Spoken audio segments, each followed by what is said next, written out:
Halo teman-teman, apa kabar? Saya selalu berharap kalian semua baik-baik saja. Pada video kali ini, saya akan menceritakan sebuah alur film action yang sangat seru dan menegangkan. Apalagi, film ini bercerita tentang balas dendam yang sangat brutal. Tapi seperti biasa, saya malas bertele-tele, sebaiknya langsung saja kita eksekusi alur cerita selengkapnya.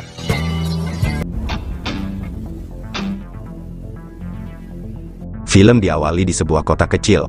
Di sana, kita akan diperkenalkan dengan seorang ketua polisi bernama James. Diketahui kalau James adalah polisi jujur yang sangat berdedikasi pada pekerjaannya.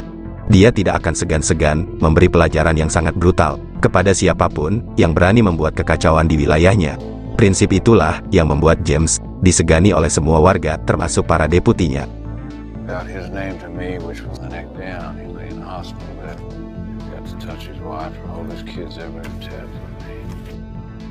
Tak jauh dari kantor James, ada sebuah kedai makan yang selalu dipenuhi oleh para pelanggan, terutama pelanggan berjenis kelamin laki-laki. Karena selain makanannya yang enak, pelayannya juga ramah dan bening. Dia adalah seorang janda bernama Katie.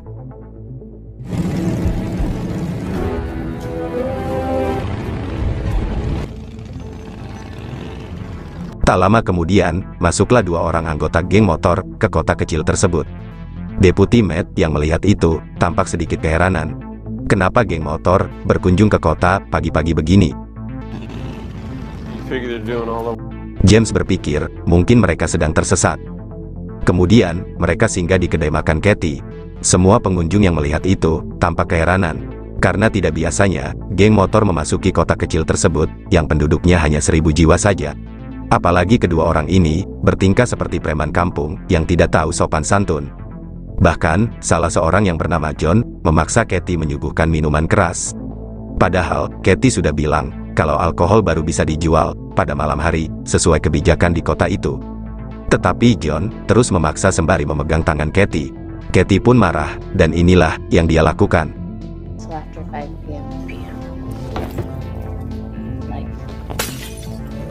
Tak terima dengan hal itu, John lantas menyerang balik, hingga mereka berdua terlibat baku hantam.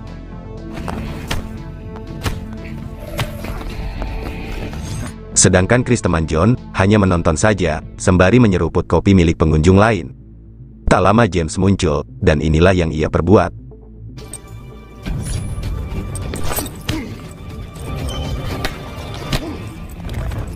Setelah berhasil mengalahkan John, James langsung memborgolnya. Lalu James meminta Chris meninggalkan kota tersebut saat itu juga.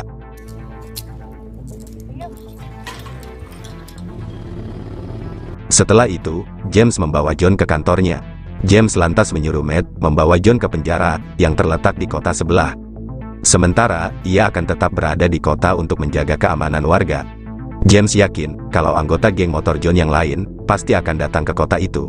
Untuk itulah, James meminta Matt untuk membawa pasukan bantuan dari kota sebelah.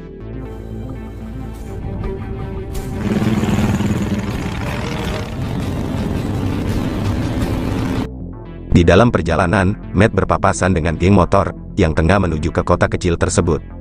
Ternyata kecurigaan James benar adanya, geng motor itu pasti akan datang untuk menjemput John.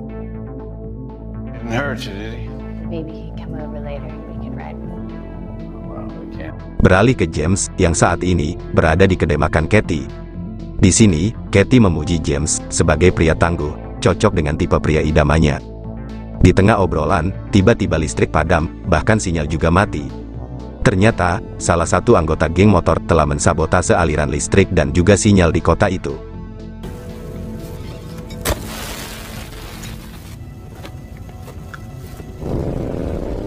Merasa ada yang tidak beres, James pun langsung kembali ke kantornya. Di lain sisi, Matt yang saat ini masih dalam perjalanan, melihat seorang pria yang terkapar di tengah jalan. Matt pun turun dari mobil, namun ternyata ini hanyalah jebakan. Orang ini adalah anggota geng motor tersebut.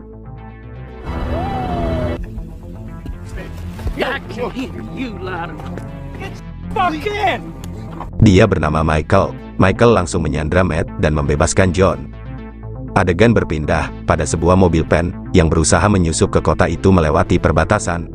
Perbatasan itu dijaga oleh anak buah James yang bernama Martin. Mobil Pen ini sengaja menyetir dalam kecepatan tinggi agar Martin menilangnya. Wanita ini bernama Jessica.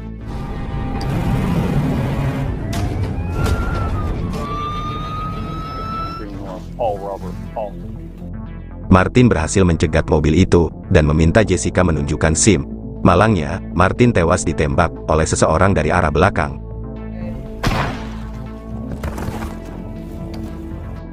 Ternyata, mereka semua adalah komplotan geng motor. Salah seorang yang bernama Miller, lantas mengenakan seragam milik Martin. Kemudian, dia melanjutkan perjalanan menggunakan mobil dinas Martin. Beralih ke James, yang berusaha menghubungi bantuan, namun sialnya, sinyal masih terganggu. Kemudian, dia mendengar suara puluhan knalpot yang berisik. Ternyata, geng motor sudah mulai menyusup ke dalam kota tersebut.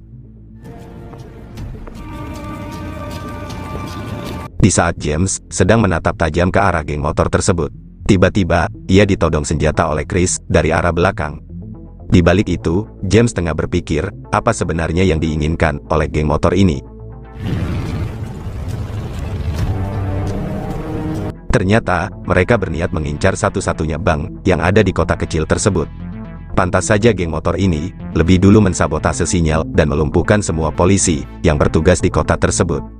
Terlihat, mereka semua telah menguasai bank itu dan menyandra semua orang yang ada di sana. Lalu, ketua geng motor ini menemui James secara langsung. Dia bernama Diablo. Ternyata, Diablo kenal dengan James karena dia lahir di kota ini. Pantas saja, geng Diablo bisa menyusup dengan mudah karena ia sudah tahu seluk-beluk keamanan di kota kelahirannya itu.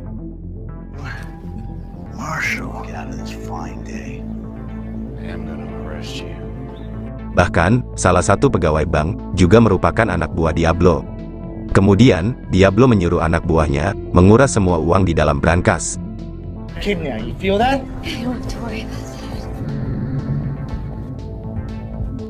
James tak bisa berbuat apa-apa, karena sedang dalam posisi diawasi oleh anak buah Diablo yang bersenjata.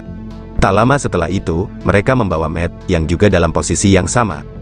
Sementara, semua warga di kawasan itu termasuk Katie, digiring ke sebuah gereja untuk disekap.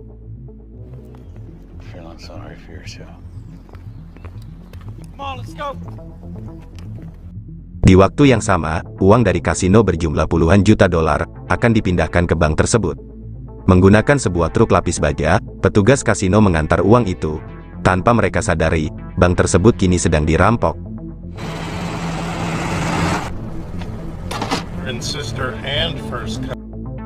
Beralih ke Diablo dan anak buahnya, yang baru saja selesai memindahkan uang dari brankas ke dalam truk mereka. Sekarang, mereka semua dalam posisi bersiap siaga, menunggu kedatangan truk dari kasino.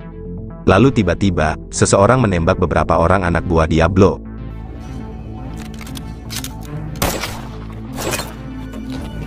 Kesempatan ini dimanfaatkan oleh James dan Matt untuk melepaskan diri dari anak buah Diablo.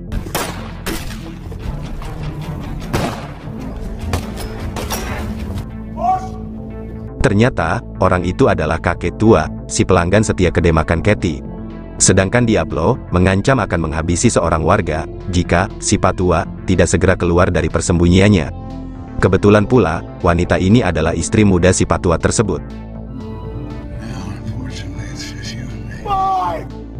Dengan terpaksa, si patua pun menyerahkan diri, namun malang, Diablo malah menghabisinya.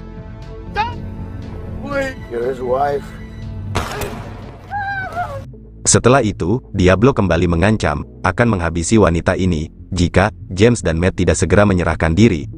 Akan tetapi, James dan Matt enggan menuruti perintah Diablo, bahkan Matt sengaja membunyikan alarm untuk menakut-nakuti kelompok tersebut. Alhasil, Diablo yang marah langsung membantai istri si patua tersebut.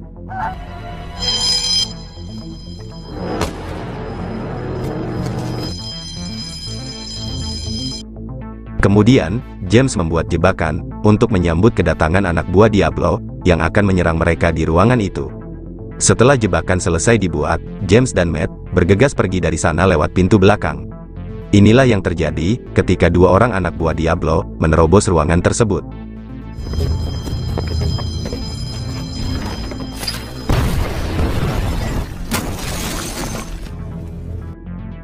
Sementara itu, James dan Deputi Matt memutuskan berpencar agar lebih mudah mengintai pergerakan musuh.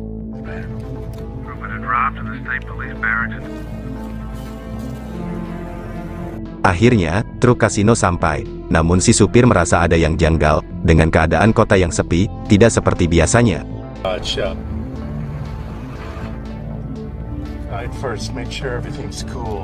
Ia lantas menyuruh rekannya turun untuk memastikan apakah keadaan aman. Ketika salah satu petugas kasino masuk ke dalam bank, kelompok Diablo dengan mudah bisa menangkapnya tanpa perlawanan sedikit pun.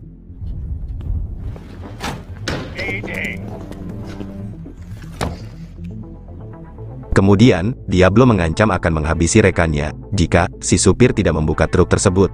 Namun si supir menolak, hingga akhirnya Diablo menghabisi rekan si supir saat itu juga.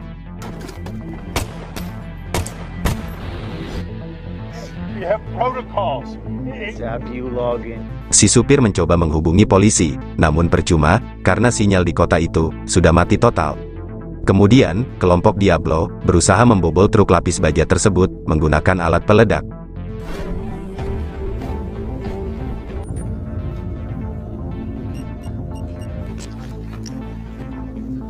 Di waktu yang sama, Deputi Matt berhasil melumpuhkan sniper Diablo. Pada akhirnya, kelompok Diablo berhasil membuka pintu truk tersebut.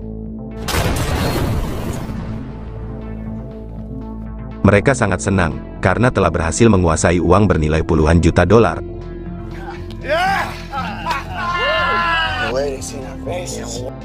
Kemudian, Diablo menugaskan anak buahnya menghabisi semua tawanan untuk menghilangkan jejak saksi. Beruntung, James berhasil menggagalkan aksi mereka.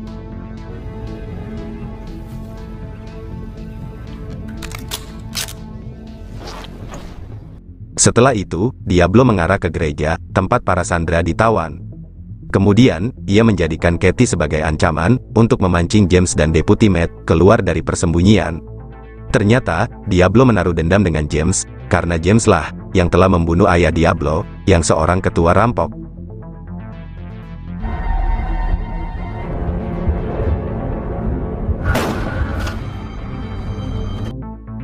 Deputi Matt sebenarnya bisa saja membidik Diablo dari jarak jauh, tetapi ia ragu, tembakannya itu malah akan mengenai Katie.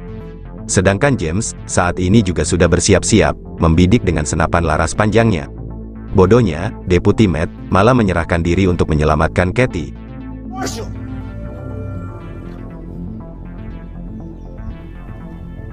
Pada akhirnya, James berhasil membidik tewas seorang anak buah Diablo. Kemudian, Diablo menyuruh anak buahnya untuk menyandra Katie dan Deputi Matt ke dalam gereja, agar mereka bisa fokus memburu James. Seorang anak buah Diablo mengira kalau James bersembunyi ke dalam sebuah mobil. Saat dia mendekat, mobil itu pun meledak, dan akhirnya satu orang anak buah Diablo kembali tewas.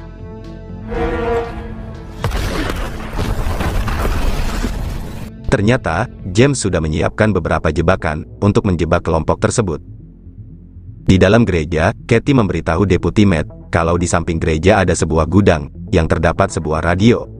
Dengan radio itu, Deputi Matt bisa menghubungi bantuan.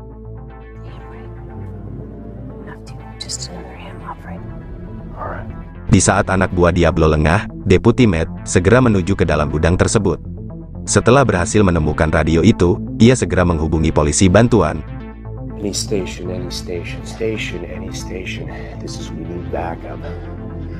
Sementara itu, Katie berusaha menyerang anak buah Diablo yang lengah. Pada akhirnya, mereka berdua terlibat baku hantam.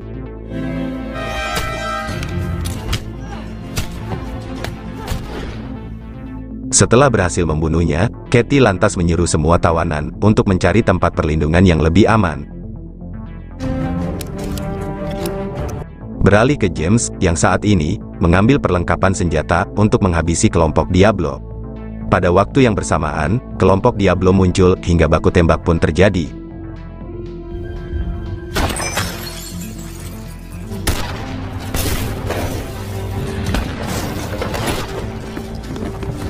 Setelah berhasil membantai seorang anak buah Diablo, James segera pergi dari sana. Di balik itu, pasukan polisi dari kota sebelah sebentar lagi akan sampai. Coming. It's all over the radio. Gotta go. Sadar akan hal itu, pada akhirnya, Diablo menyerah memburu James, dan memutuskan segera pergi dari kota itu, sembari membawa semua uang hasil rampokannya. Di saat mereka semua akan beranjak pergi, James dan Deputi Matt muncul, melakukan penyerangan. Alhasil, mereka semua tewas, dan hanya menyisakan Diablo seorang diri.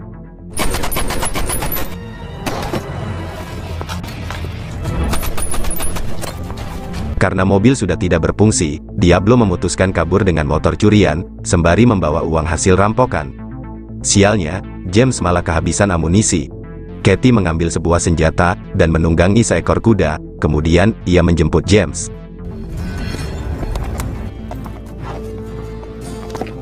Setelah bertemu, Katie langsung menyerahkan senjata, dan kuda itu kepada James. Saat itu juga, James memburu Diablo, yang kabur menggunakan motor.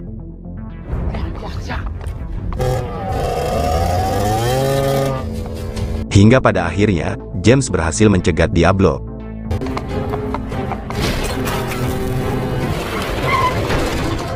Kalau polisi lain, mungkin Diablo akan dijebloskan ke penjara. Tetapi, tidak dengan James. Ia langsung menghabisi Diablo, sebagai bentuk balas dendam, atas kematian beberapa orang warganya yang tidak berdosa. Serta sebagai pelajaran, agar tidak ada lagi kelompok penjahat, yang berani membuat onar, di kota wilayahnya yang tentram tersebut.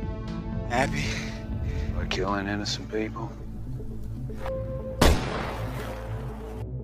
Di akhir film, terlihat kota kecil itu, sudah kembali aman dan damai seperti biasanya. Sedangkan, James dan Katie, memutuskan hidup bersama. Lalu film pun, selesai.